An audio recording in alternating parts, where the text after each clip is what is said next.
جب حضرت قطب الدین بختیار کاکی کی وفات ہوئی تو کوہرام مچ گیا۔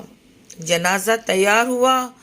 ایک بڑے میدان میں جنازہ پڑھنے کے لیے لایا گیا۔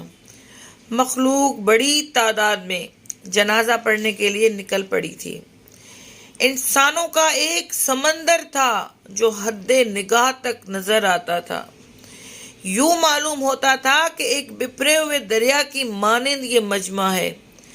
جب جنازہ پڑھانے کا وقت آیا، ایک آدمی آگے بڑھا، کہتا ہے کہ میں وصی ہوں، مجھے حضرت نے وصیت کی تھی، مجھے اس مجمع تک وہ وصیت پہنچانا چاہتا ہوں۔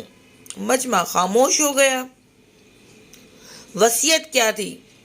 خواجہ قطب الدین بختیار کاکی نے یہ وصیت کی تھی کہ میرا جنازہ وہ شخص پڑھائے جس کے اندر 4 خوبیاں ہوں۔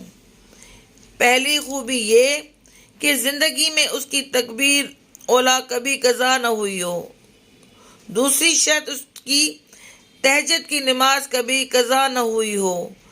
تیسری بات یہ کہ اس نے غیر محرم پر کبھی بری نظر نہ ڈالی ہو۔ چوتھی بات یہ کہ اتنا عبادت گزار ہو حتیٰ کہ اس نے عصر کی سنتیں بھی کبھی نہ چھوڑی ہوں۔ جس شخص میں یہ 4 خوبیاں ہوں وہ میرا جنازہ پڑھائے۔ جب یہ بات کی تو مجمع کو سانپ سونگھ گیا، سناٹا چھا گیا، لوگوں کے سر جھک گئے۔ کون ہے جو قدم آگے بڑھائے؟ کافی دیر ہو گئی، حتیٰ کہ ایک شخص روتا ہوا آگے بڑھا۔